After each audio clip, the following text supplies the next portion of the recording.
페이지입니다.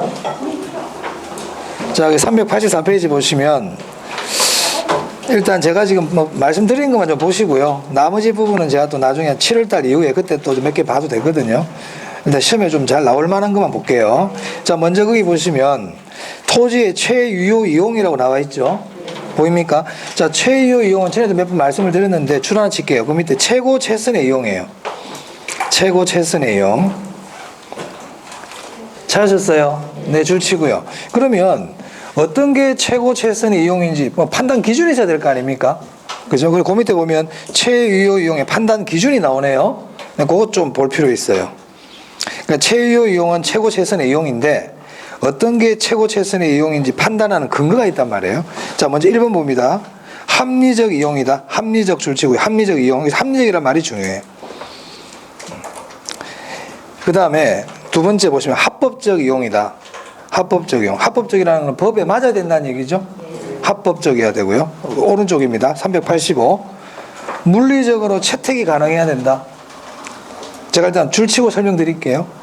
자, 그 다음에 최대 수익의 실현 가능성 줄쳐야 돼요. 자, 이게 무슨 말이냐면요. 자, 토지가 있어요. 자, 이 토지를 어떻게 이용하는 게 최유효 이용이고 최고 최선의 이용일까? 첫 번째 합리적이어야 된다. 투기라든지 이런 게 되면 안 된다는 거고요. 두 번째, 법에 맞아야 돼요. 만약에 이 토지를 한 50층까지 올리고 싶어. 50층까지 올리면 수익이 가장 많이 날 것 같아. 수익의. 근데 알아, 건축법상 50층을 올릴 수가 없어, 이 지역은. 그럼 그 50층은 최유효 이용이 아니라는 거죠. 현재 법으로는 불가능하잖아요. 그죠?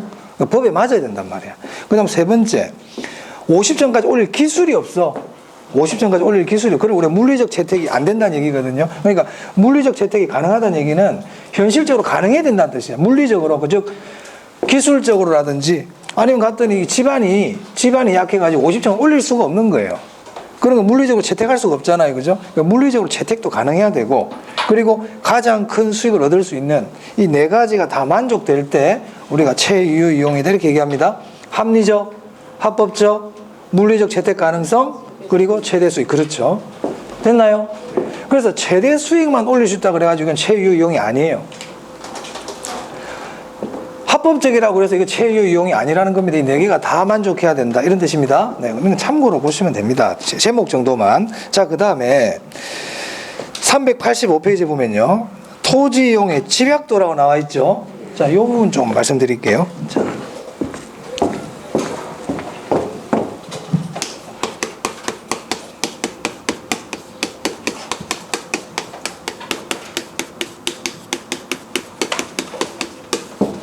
자, 우리 보다 생산 요소의 대체성이라 그러는데, 우리 교재 앞부분에도 나왔지만 제가 지금 말씀드리려고 그때 설명 안 드렸어요. 자, 생산 요소라는 거는 생산물을 만드는데 필요한 것들이에요. 생산물 만들 때 필요한 것들을 생산 요소라 그러고, 가장 대표적인 생산 요소가 뭐가 있냐면 토지, 자본, 노동, 이 세 가지를 대표적인 생산 요소라 그래요.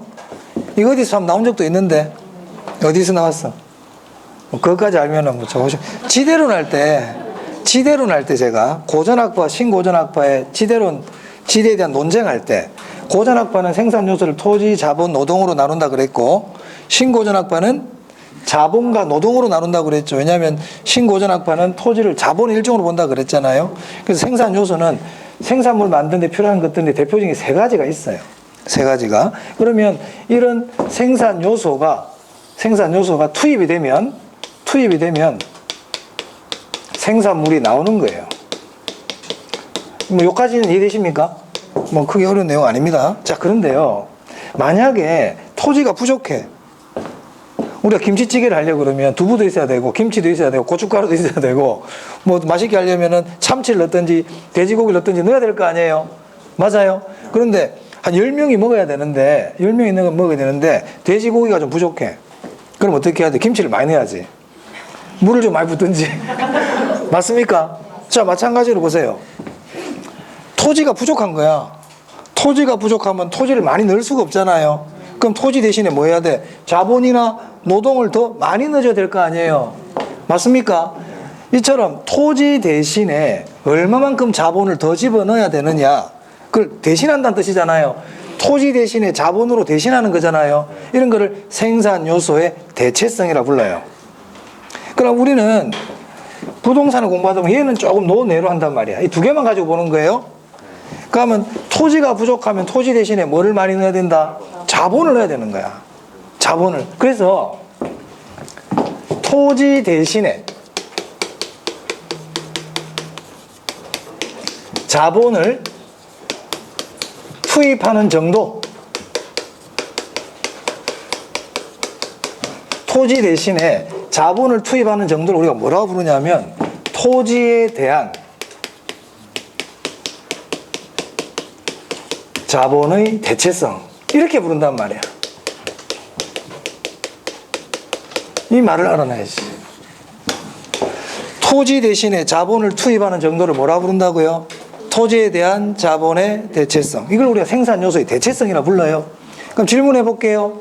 토지에 대한 자본의 대체성이 토지에 대한 자본의 대체성이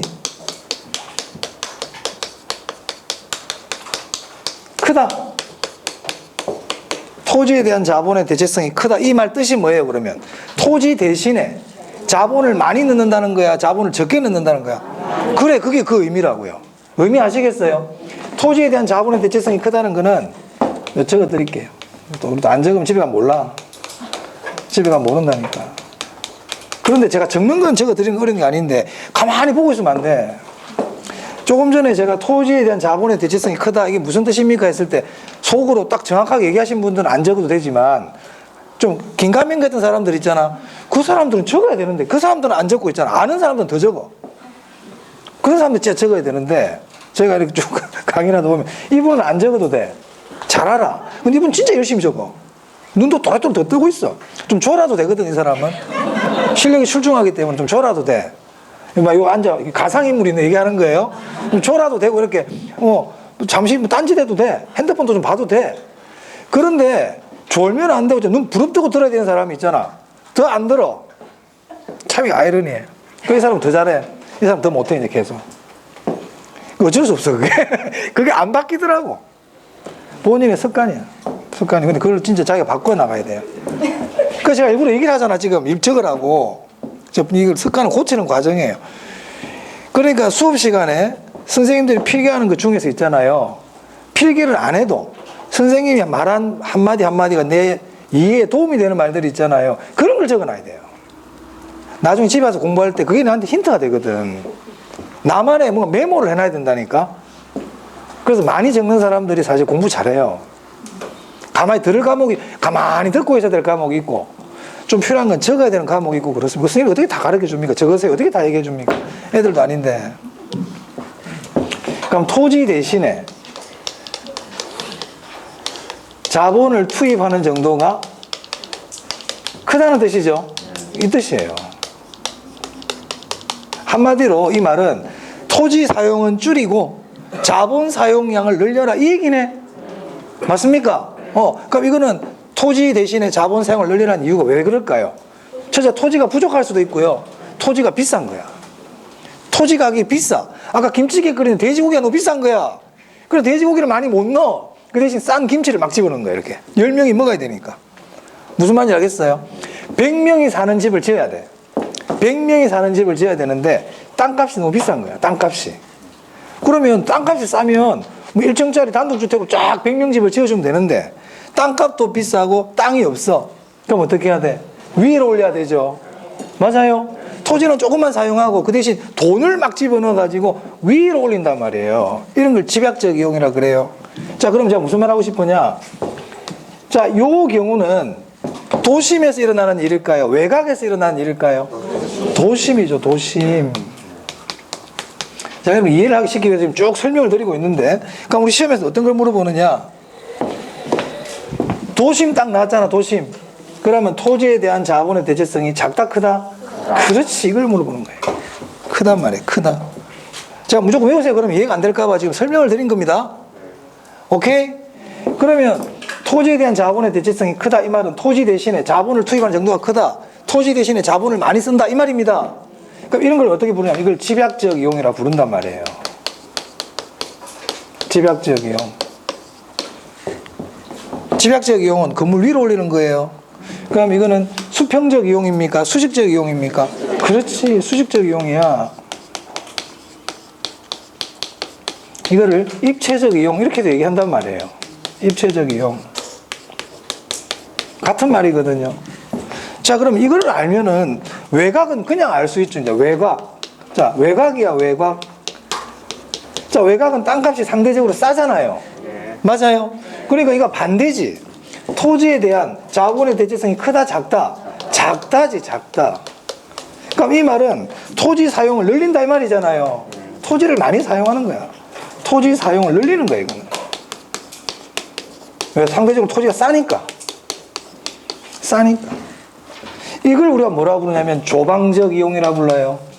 조방적 이용이다. 그러니까 조방적 이용이라는 거는 토지 사용을 늘리는 거야. 목축 같은 거 생각합니다. 목축. 목장 아시죠? 그런 게 대표적인 조방적 이용이죠. 그럼 이거를 수직적 이용이라 그래야 될까? 수평적 이용이라 그래야 될까? 그렇죠. 이거는 많이 쓰니까 수평적 이용입니다. 오케이. 자, 이게 생산 요소의 대체성이고 토지에 대한 자본의 대체성이에요. 그럼 토지에 대한 자본의 대체성을 식으로 적으면 뭐뭐에 대한이 앞에 게 분모라 그랬잖아. 그래서 식이 이렇게 되는 거야. 분모가 토지 사용량,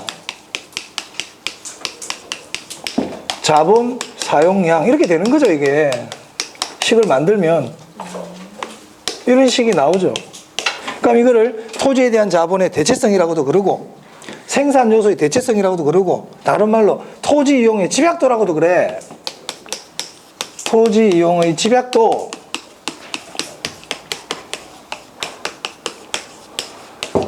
똑같은 말이에요. 그럼 이렇게 얘기해도 될까? 토지와 자본의 결합 비율 그래도 될까요? 토지와 자본의 결합 비율, 토지에 대한 자본의 대체성, 토지 이용의 집약도 다 똑같은 말이에요. 다 똑같은 말이에요. 그러면 토지에 대한 자본의 대체성이 크다. 이 말은 토지 이용의 집약도가 크다. 그러니까 이걸 집약적 이용이라 그러지. 맞아요. 다시 토지에 대한 자본의 대체성이 크다. 이 말은 토지 이용의 집약도가 크다. 그러니까 이걸 집약적 이용이라 부른다고. 됐어요? 자, 이제 교재 보세요, 이제. 거기 토지 이용의 집약도 돼 있네요.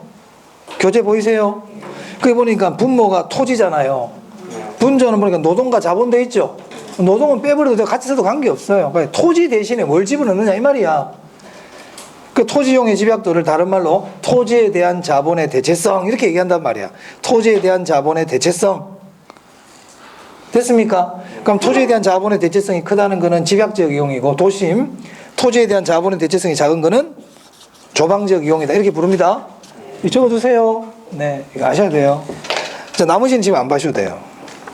자, 그 다음 넘깁니다. 자, 그 다음에 386페이지 보면 직가 구배 현상이라고 있나요? 네. 뜻만 아시면 됩니다. 직가 구배 현상. 뜻, 직가 구배 현상 줄칠게요. 첫째 줄 동그라미 1번에 맨 뒤에 봅니다. 직가가부터 줄칩니다. 직가가 도심에서 외곽으로 나갈수록 점점 낮아지는 현상. 이걸 뭐라 부른다고요? 직가 구배 현상이라 그래요. 그러니까 도심 땅값이 제일 비싸잖아요. 외곽으로 나갈수록 땅값이 싸지죠. 이걸 우리가 뭐라 부른다고요? 직가 구배 현상. 네, 이 정도 보시면 되겠습니다. 자, 오른쪽입니다, 이제. 자, 스프롤이라는 게 나오네요. 도시 스프롤 현상. 자, 스프롤 현상도 뜻부터 볼게요. 동그라미 1번이에요. 도시의 성장이, 여기서도 줄칩니다. 도시의 성장이 무질서, 무계획, 불규칙적으로 외곽으로 확산되는 현상. 이거를 도시 스프롤이라 그래요. 자, 도시가 처음에 요만했거든. 여기 처음에 도시가 처음에 이제 여기 시작했어. 그럼 도시가 성장해 나가잖아요. 성장해 나갈 때 이렇게 차례대로 이렇게 계획적으로 질서 있게 개발되는 게 아니고 여기 개발되었다. 여기 개발되었다. 이런 식으로 띄엄띄엄 이렇게 개발되는 거예요. 이렇게. 무질서하고 무계획적으로 불규칙적으로 이렇게 도시가 확산되는 현상을 뭐라 부른다고요? 스프롤이라 부릅니다. 스프롤. 됐나요? 이 스프롤은 왜 이런 일이 생기냐면 집값과 관계 있어요. 자, 여기 개발하고 여기 개발하려고 하니까 땅값이 비싸거든. 그러니까 상대적으로 싼데 여기가 좀 싼 거야. 그러니까 여기부터 개발해버리는 거예요. 여기부터. 집값과 관계 있고요. 또 두 번째 원인은 무계획이야, 무계획. 우리 개발도상국 같은 경우는 계획보다는 일단 개발이 우선이다 보니까 계획 세울 시간이 없는 거야. 주먹구구식으로 일단 개발부터 하고 보거든요. 그래서 스프롤 현상의 원인 두 가지. 옆에 스프롤 현상 옆에다 적으세요. 원인 밑에 있네. 동그라미 양가로 이번에 원인 있죠? 찾았어요? 집가 급등. 집가 급등이 집가 오잖아요. 집가 급등. 그 다음에 이용 계획이 소홀. 보이세요? 이 두 가지가 집가고의 원인이에요. 그 스프롤의 원인이에요. 이 정도 보시면 되겠고요. 자, 그럼 다시 위로 갑니다. 스프롤 원인 봤고요. 자, 다시 양가로 1번에 2번입니다. 스프롤 현상은 주거지역뿐만 아니라 상업, 공업지역에서 모두 발생하며 보이세요? 줄칩니다, 그거. 줄치고 그 밑에 둘째 줄에 외곽에서 더욱 발달한다. 보입니까? 외곽에서 더 많이 일어나. 줄치세요. 그리고 동그라미 이번은 별표합니다. 그래서 스프롤은 주거지역에서만 발생한다. X야. 주상공 다 발생해. 주거, 상업, 공업지역 다 발생해. 도심에서 주로 많이 발생한다. 아니야. 외곽에서 더 많이 발생해. 외곽에서. 이런 것들을 확인하시면 되겠고요. 자, 넘길게요. 그럼 대책이 나와요. 대책. 그럼 대책은 계획을 세우면 되지. 그 대책은 도시 계획이 필요하다. 이 정도 줄치면 되겠습니다. 이게 무계획이 원인이었기 때문에 계획적으로 하면 돼. 그 대표적인 게 개발 제한 구역 같은 거 설정하는 거예요. 우리가 개발 제한 구역을 설정하는 이유가 도심의 개발 제한 구역을 설정한 이유는 난개발을 막기 위해서거든요. 난개발을 막기 위해서. 자, 그다음 나머지는 넘어가시고요. 좀 밑에 직주 분리와 직주 접근 보입니까? 네, 직주 분리와 직주 접근 뜻부터 알아야 돼요. 자, 먼저 직주 분리 볼게요. 자, 직주 분리, 직은 직장이야, 직장. 주가 뭐냐면 주거지예요. 그럼 이 말은 직장과 주거지가 분리되어 있다 이 얘기잖아요. 맞아요? 자, 우리 직장은 도심에 있다고 봐요, 항상. 직장은 어디에 있다? 도심에. 그러면 직장은 도심에 있는 건 딱 기정사실이라 보고. 그럼 직주 분리니까 주거지는 어디에 있다는 겁니까? 외곽에 있다는 얘기죠. 그래서 직주 분리의 의미는 직장은 도심에 두고 주거지는 외곽에 두는 현상을 얘기한단 말이에요. 보이세요? 뜻이에요. 줄쳐야 되겠네. 뜻이니까.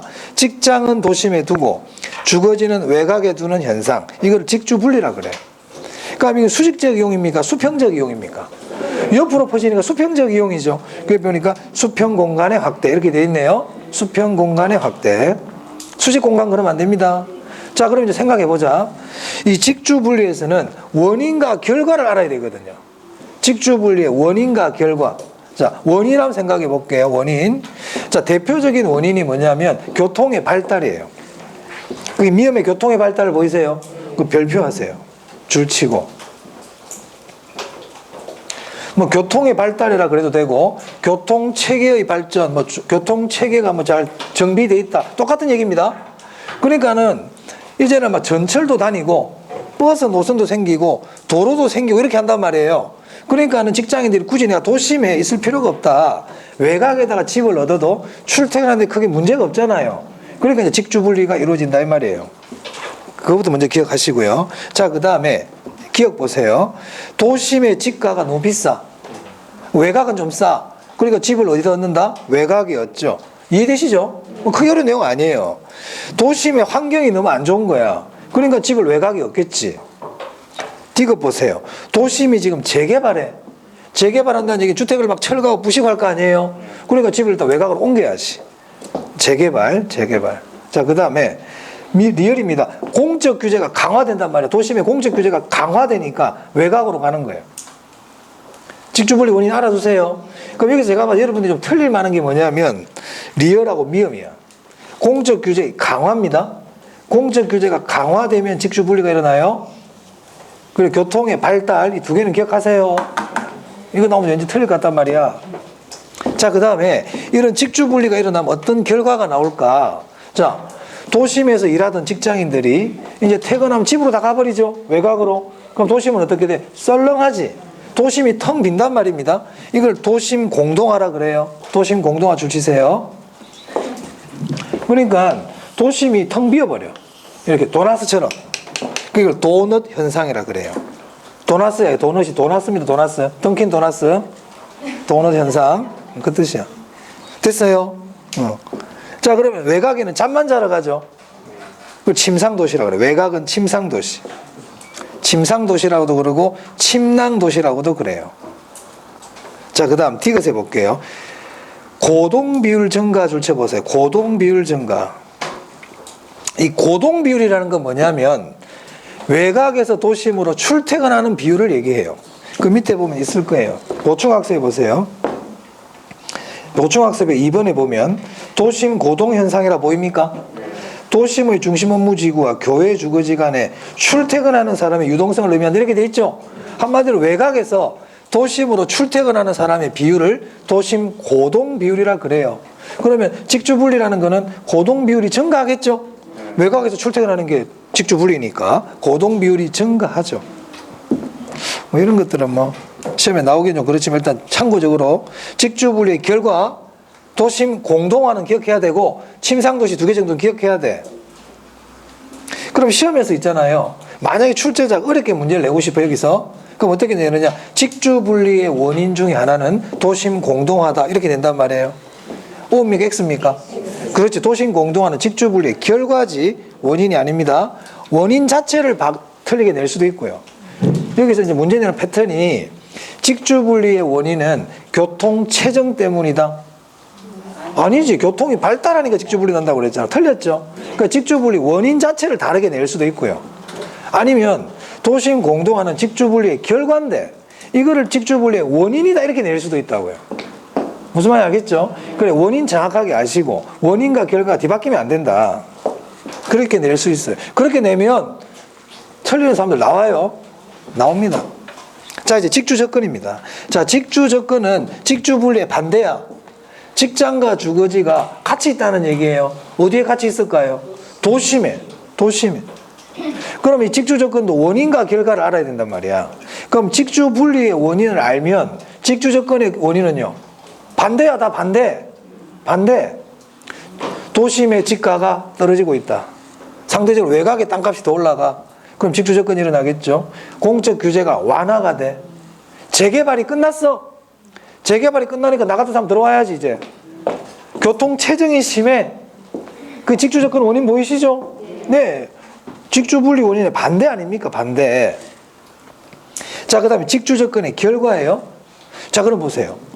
이제 도심 안에 직장도 있어야 되고 집도 있어야 되는 거야. 직장인들의 주거지도 요 안에 다 있어야 된단 말이에요.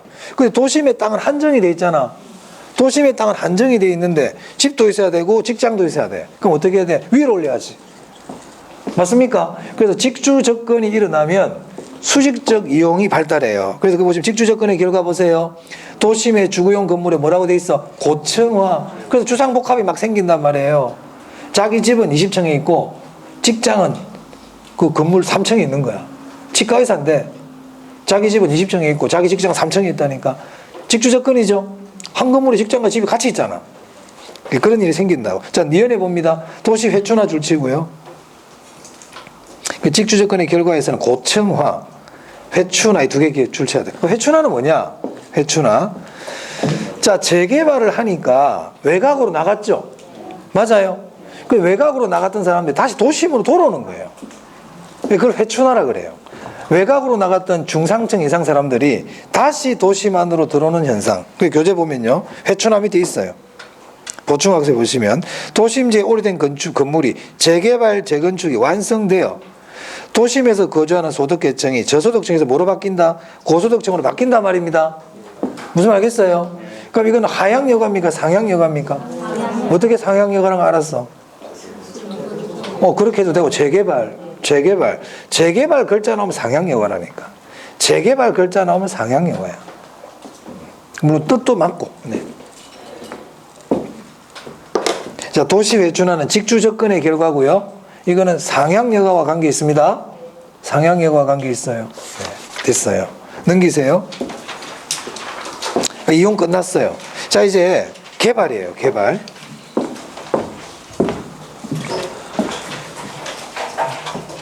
이용론에서는 제가 조금 전에 말씀드린 그 부분만 일단 확인합니다.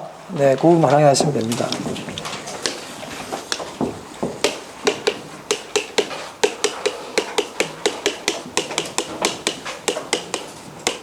이 개발은 3문제 정도는 출제가 된다 보고 공부하셔야 돼요. 3문제 이상이야. 3문제 이상. 자, 먼저 390페이지입니다. 개발의 의인데요. 개발의 의. 그 회색 박스 보이세요? 우리 법률에 개발에 대해 정의가 있어요. 법 이름도 참 길다, 그죠? 자, 1번에 보면요. 부동산 개발이란, 보고 있습니까? 다음 강목의 어느 하나에 해당하는 행위를 말한다. 다만 줄칩니다. 시공을 담당하는 행위는 제외한다. 줄치고 별표하세요. 시공만 해주는 건 개발 아니에요. 시공만 해주는 건 개발 아닙니다. 기억해야 됩니다. 자, 그 다음에 가나 보시면 토지를 건설공사의 수행 또는 형질 변경의 방법으로 조성하는 행위. 나번에 건축물을 건축, 대수선, 리모델링 줄쳐볼게요. 리모델링, 건축물의 리모델링도 개발이에요. 공작물 설치도 줄칩니다. 자, 그 다음에 2번에 보세요. 부동산 개발업이란 타인에게 공급할 목적 줄치세요. 부동산 개발을 수행하는 업을 말한다. 자, 그러면 타인에게 공급할 목적이 아니야. 내가 쓰려고 그래. 내가 리모델링하고 있어, 내 집. 개발입니까? 아닙니까? 아니다, 이 말이에요. 제가 이걸 왜 읽냐면은 최근에 이 개발에 대한 정의 있잖아요. 법률의 정의. 이게 시험에 나올 가능성이 좀 있어 보여요. 그래서 이 자체를 잘 알아둡니다. 그러니까 뭐 기억한다? 특히 시공만 하는 건 개발이다, 개발이 아니다. 개발이 아니다. 타인에게 공급할 목적이 아니면 개발이 아니다. 건물의 리모델링도 개발에 포함이 된다. 오케이? 그리고 뭐 공작물 설치라는 말도 있죠. 공작물 설치해 주는 것도 개발에 포함이 된다, 이 뜻이에요. 하지만 타인에게 공급할 목적이 아니면 개발이 아니에요. 개발의 뜻 알아두세요. 법률적인 정의니까 시험에 나올 가능성이 좀 있어요. 자, 그 다음에 오른쪽 391페이지입니다. 자, 391페이지 보면 양가로 2번에요. 물리적 변형 유무에 따른 부동산 개발에 분류되어 있나요? 자, 그게 먼저 유형의 개발이라고 있죠. 유형의 개발이라는 건 뭐냐면 개발하는 게 눈에 보여.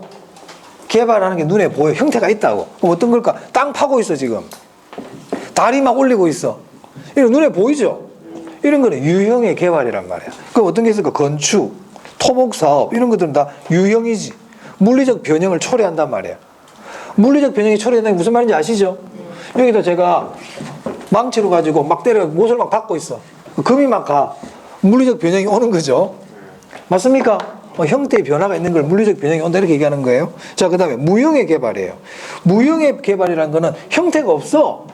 형태가 없는 개발이야. 그럼 어떤 거냐? 그 밑에 보시면 용도지역 지구의 지정, 주거지역, 상업지역, 공업지역을 지정을 한다든지, 용도 변경. 이번에 농지 전용 뭐 있잖아. LH 농지 전용하고 있잖아요. 일단 무형의 개발인 거야. 무형의 개발. 그런 것들 다 용도 전환하는 거 다 무형의 개발입니다. 그러니까 복합 개발은 뭘까요? 두 개 같이 하는 거지. 두 개 같이 하는 거 맞아요. 그렇게 보시면 되겠고요. 자, 그 다음에 개발 주체에 따른 분류. 이거 제가 안 해도 되겠습니까? 저는 얘기 다 했다. 1섹터, 2섹터, 3섹터 얘기했죠? 저는 했어요. 공적 주체가 하는 개발. 공적 주체는 누군데? 정부, 지자체, 공사. 공적 주체라 그랬죠. 사적 주체, 개인, 기업, 조합. 그 다음에 제3부분이 뭐예요? 둘이 같이 하는 거. 맞습니까?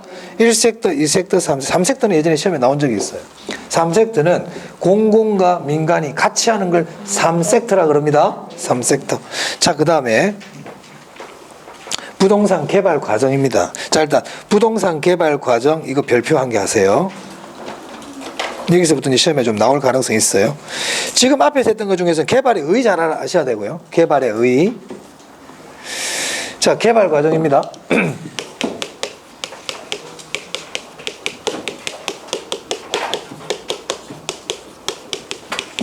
자, 부동산 개발 과정은 크게 둘로 나눌 수 있어요. 5단계와 7단계.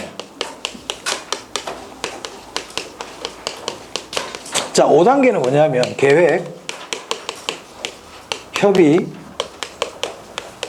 인가, 시행, 처분.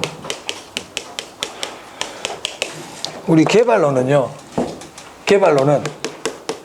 순서 잘 물어봐요. 순서. 이런 순서 잘 물어봐요.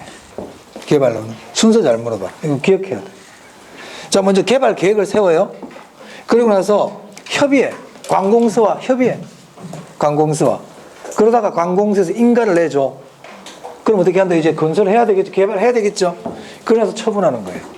계획, 협의, 인가, 시행, 처분. 이 둘은 같이 할 수도 있고요. 뭐 그런 것까지 참고로 보시면 되고. 순서, 기본 순서.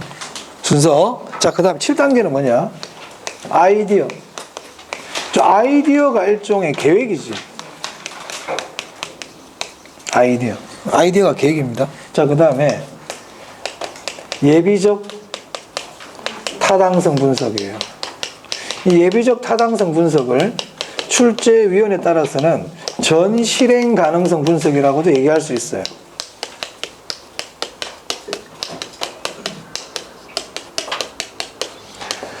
자, 그 다음에 이제 부지 모색이고요. 부지 구입이에요. 자, 그 다음에 타당성 분석입니다. 이 타당성 분석을 실행 가능성 분석이라고도 그럽니다.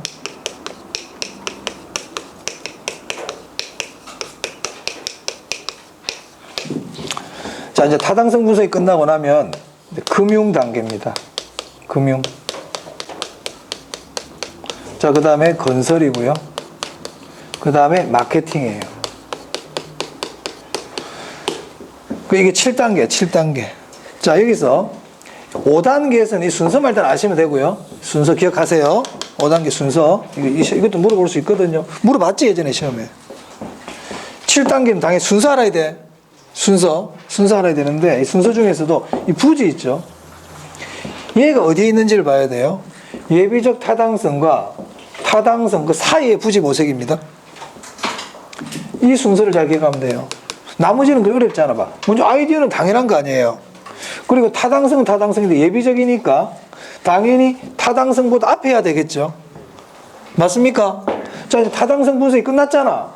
그러면 이제 돈을 조달해야 될 거 아니에요. 자금을 조달해야 된다고. 자금 융통. 그럼 돈이 들어왔어. 그럼 뭐 해야 돼? 지어야지. 지었으면 팔아야죠. 순서별로 어렵지 않아. 그럼 여기서 여러분 헷갈리시는 순서는 어디냐면 얘가 어디에 가는지만 기억하면 돼. 그럼 얘는 어디 있느냐면 타당성과 타당성 사이에 있다. 됐어요? 오케이. 자, 그 다음에 이제 봅니다. 자, 이게 예비적 타당성 분석에서 우리 교재 보시면 어디냐면 392페이지에 부동산 개발의 7단계라 나와 있죠? 찾으셨어요? 390. 그거 지금 제가 하고 있어요. 거기 동그라미 이번에 전 실행 가능성 분석되어 있고 괄호에 예비적 타당성이라고 되어 있잖아요. 자, 거기 봅니다. 자, 거기 보면 뭐라고 되어 있냐면 이 개발에 따른 수익과 비용을 계략적으로 이런 말이 있어요. 동그라미 이번에 맨 밑에 예상 수익과 비용을 계략적으로 추계하여 경제성을 검토하는 단계이다. 보입니까? 여기서 중요한 글자가 계략적입니다.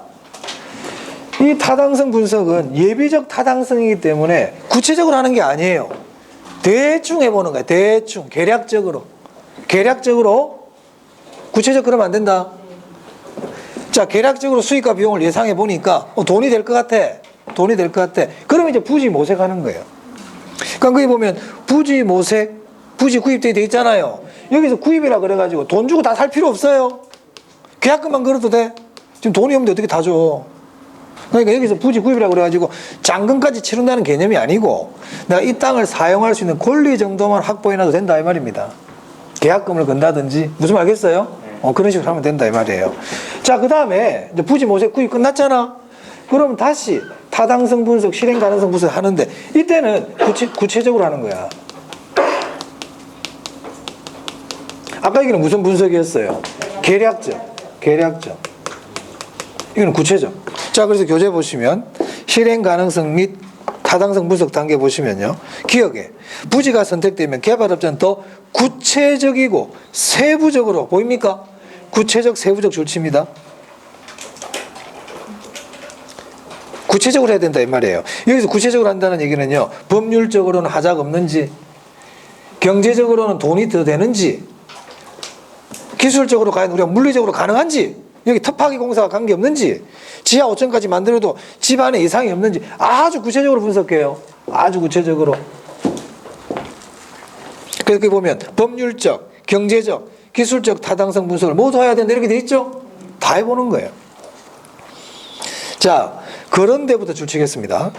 타당성 분석 결과가 동일할지라도 개발업자에 따라 그 채택 여부가 다르게 나타난다. 줄칩니다.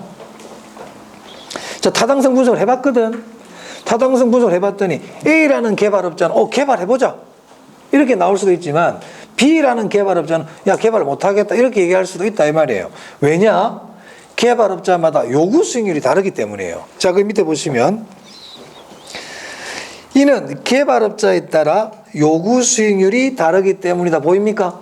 자, 요구 수익률은 사람마다 다르다고 그랬잖아요. 그 요구 수익률이 다르니까 A라는 개발업자는 내 요구 수익률을 만족시키네? 그럼 투자할 수 있겠지만 B라는 개발업자는 내 요구 수익률을 만족을 못하는 거예요. 타당성 분석을 해보니까. 그럼 이 사람은 개발 안 하겠죠.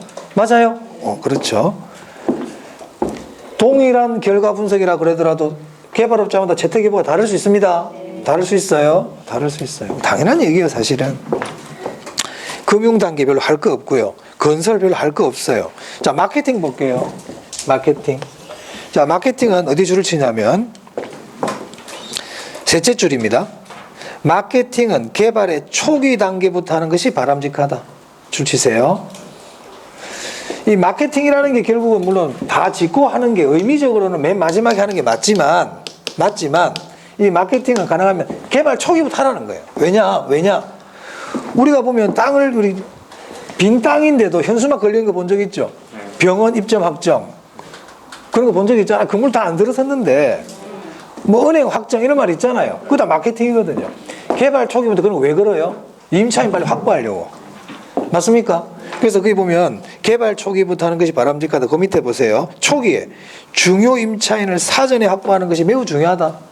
무슨 말인지 이해됩니까? 지금 내가 여기다가 건물 올릴 건데 아직 건물 하나 안 올렸어. 근데 올리기 전에 벌써 병원을 갖다가 입점을 시킨다든지 아니면은 뭐 일종의 은행을 입점을 시킨다든지 맥도날드를 입점시킨다든지 이런 중요 임차인들을 먼저 확보를 하면 위험이 줄잖아요. 맞아요? 그래서 여기서 중요 임차인이라는 거는 그 밑에 보시면 정박 임차인, 고정 임차인 보입니까? 이런 걸 보통 중요 임차인이라 그래. 왜? 한 번 들어오면 안 나가. 한 번 들어오면 안 나가는 사람들 있잖아. 대표적인 은행 같은 거죠. 근데 뭐 참고로 은행 1층에 있는 건 요즘 별로 선호 안 합니다. 제 친구도 지점장들이 몇 명 있는데 엊그저께도 만나니까 지금 은행도 2층으로 많이 올리려고 그래요. 첫째 비용도 절감되고요. 건물주 입장에서도 1층을 별로 안 좋아하는데 왜 안 좋아할까요? 여러분 생각 1층이 좋을 것 같은데 건물주 안 그렇답니다. 은행은 4시에 문 닫아버리잖아요. 그 컴컴하잖아 1층이. 그 1층 별로 안 좋아해. 그 1층은 좀 늦게까지도 불 켜는 업종들을 선호한답니다 최근에. 그리고 은행들도 1층은 비싸니까 2층, 지금 뭐 제일은행 같은 경우는 2층으로 많이 옮기고 이렇게 하거든요 은행들이. 네. 하여튼 그렇대요.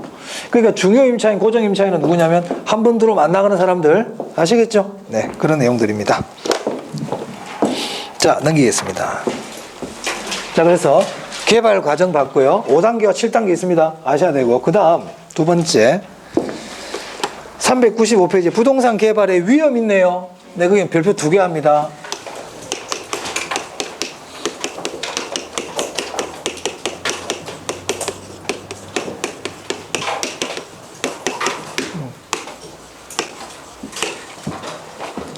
이 개발의 위험은 뭐 학자들에 따라서 위험의 종류를 뭐 다양하게 볼 거 아니에요.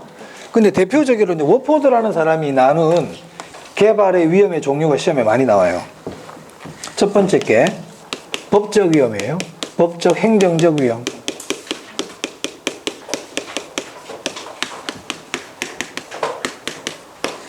두 번째가 시장 위험. 세 번째가 비용 위험. 이렇게 나눌 수 있어요. 법적, 시장, 비용. 이 중에서도 이 법적 위험을 잘 물어봐요. 법적 위험. 그럼 법적 위험이라는 게 뭘까요?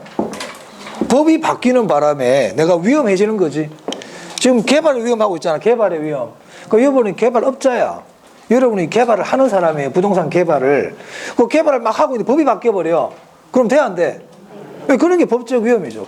법의 변경으로 인하여, 제도의 변경으로 인하여 생기는 위험. 이걸 법적 위험이라 그럽니다. 뜻은 별로 안 어렵죠? 근데 우리 법은요, 크게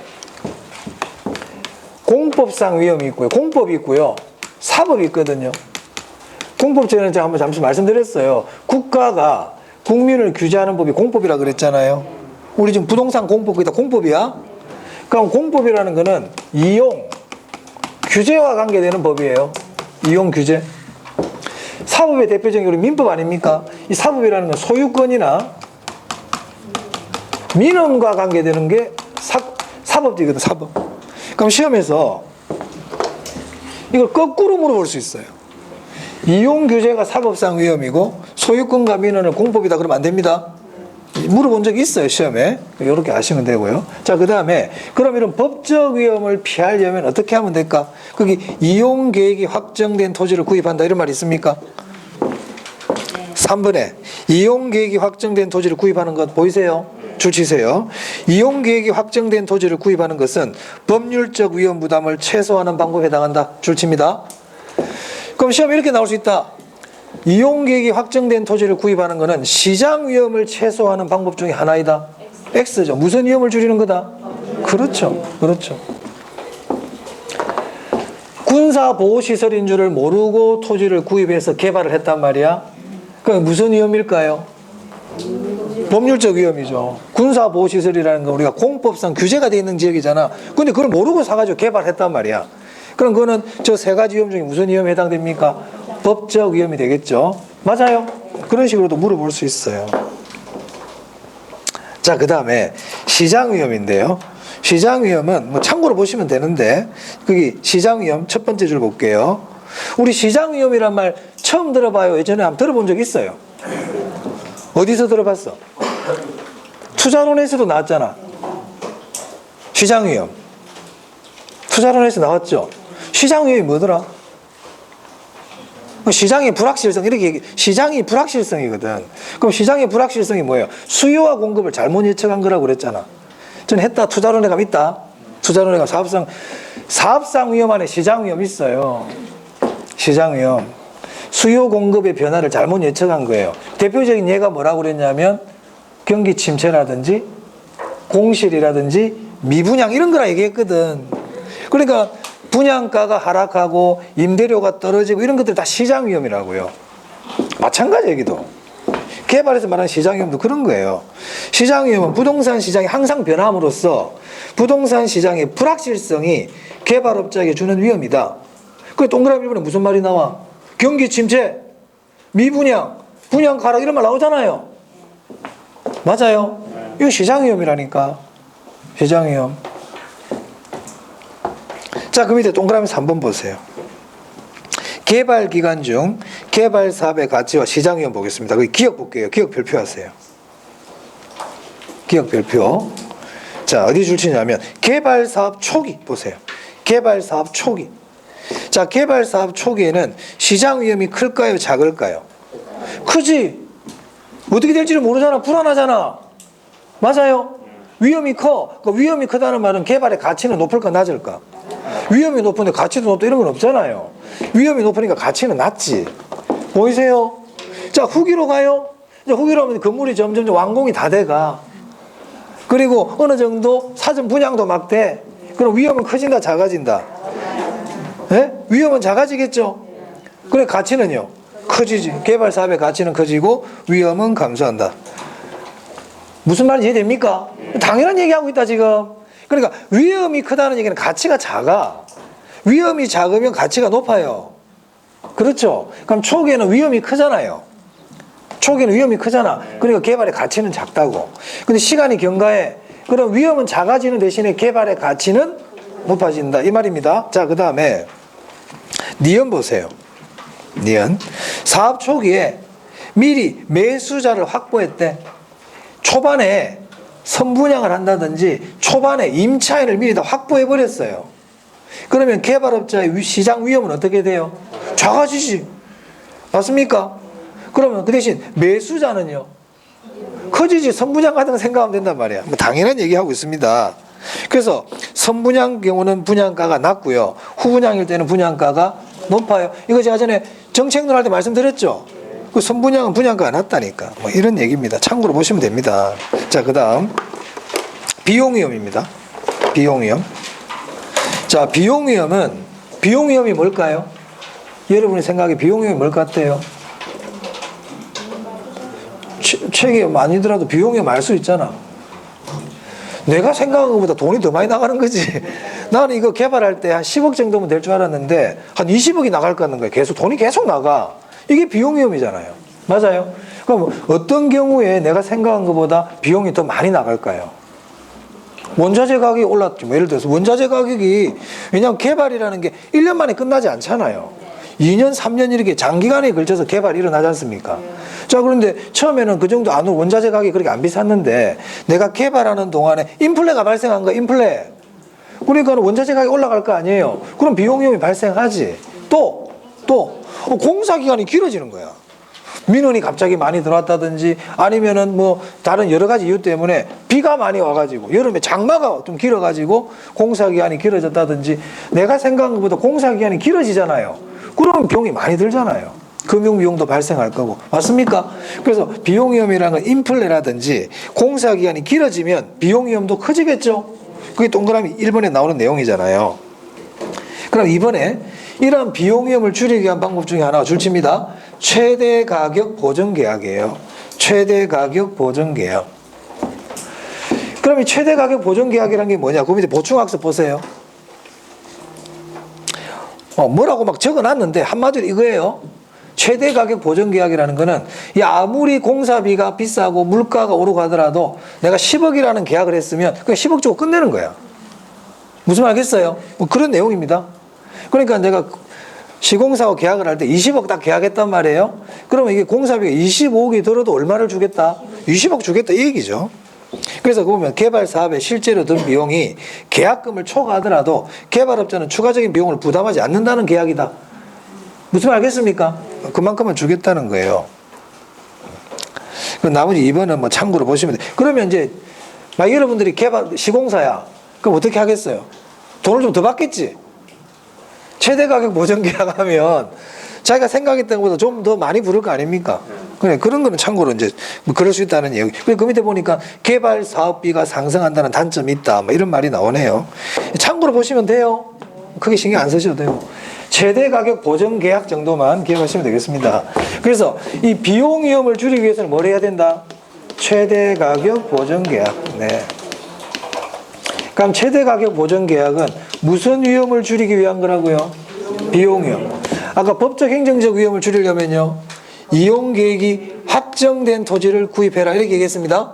네, 그렇죠. 네, 그런 거 알아두시면 되겠어요. 자, 그 다음에 또 위험을 분류할 때요, 우리 책에는 지금 교재에는 없지만 제가 필기하는 거 적어두세요. 제가 지금 적는 거 적습니다. 시공사가 스스로 부담할 수 있는 위험이 있고요.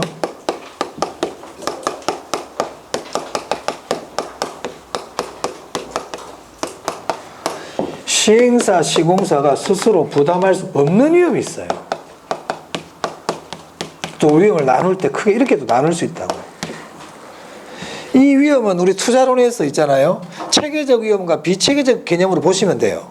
그럼 이게 시공사 스스로 부담할 수 있다는 얘기는 피할 수 있다는 겁니까? 피할 수 없다는 겁니까? 피할 수 있다는 얘기지. 내가 스스로 부담한다는 얘기는 어느 정도 내가 피할 수 있는 위험이라는 얘기고 내가 관리가 된다는 얘기잖아요. 이걸 이렇게 얘기할 수 있죠. 통제 가능 위험이죠. 통제가 가능하다는 얘기예요.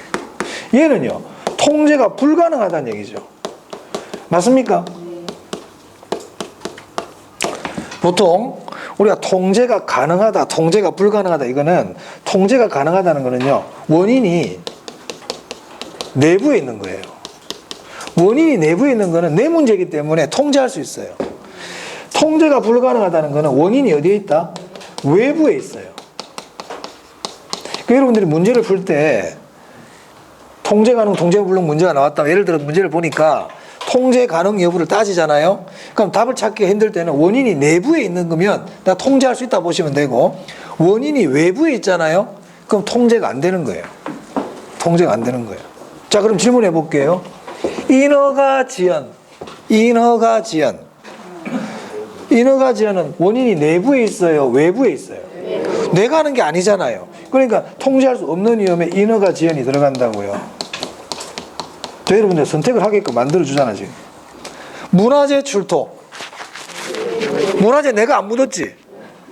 고구려 백제 신라 사람들이 묻어놨잖아. 내가 묻은 게 아니지. 문화재 출토. 내 문제가 아니야. 이런 것들은 통제할 수 없는 위험이에요. 시행사, 시공사 스스로 부담할 수 없는 위험이에요. 자, 그런데 파업. 우리 내부 문제잖아요. 파업은 해결할 수 있거든. 얘기 다 들어주면 돼. 파업. 부실공사. 내부 문제. 내가 잘못한 거잖아요. 관리 소홀. 맞아요. 비효율적 운영.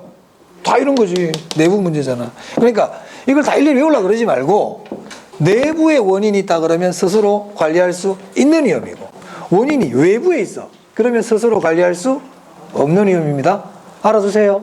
저렇게 알아두세요. 그래서 위험의 분류를 할 때 이 세 가지 이렇게도 나눌 수 있고 이렇게도 나눌 수 있다 이 말입니다. 네. 자, 그럼 그럼 이제 기본 예제 한번 봐보세요. 28회 때 나왔네요. 3번 한번 볼까요? 3번 질문. 부동산 개발 사업의 진행 과정에서 행정의 변화에 의한 사업 인허가 지연 위험은 시행사 또는 시공사가 스스로 관리할 수 있는 위험에 해당한다. 없는 위험이죠. 이게 답이네요. 자, 5번 한번 볼까요? 예측하기 어려운 시장의 불확실성. 시장의 불확실성 줄쳐볼까요? 이걸 뭐라 불러? 시장 위험. 시장의 불확실성은 부동산 개발 사업에 영향을 주는 시장 위험 요인이 된다. 맞죠? 네. 불확실성이 위험이야. 그럼 시장의 불확실성 밑에다가 경기 침체, 미분양, 공실, 이런 것들이 될 수가 있죠. 무슨 말 알겠습니까? 네. 그럼 공실, 미분양, 분양 가락 이런 말로 시장 위험 딱 이렇게 판단해서 해야 된단 말이야. 그게 시장 위험이야. 자, 이제 397페이지 보시면 부동산 개발의 타당성 분석 나오죠? 여기도 별표 하나 정도 합니다.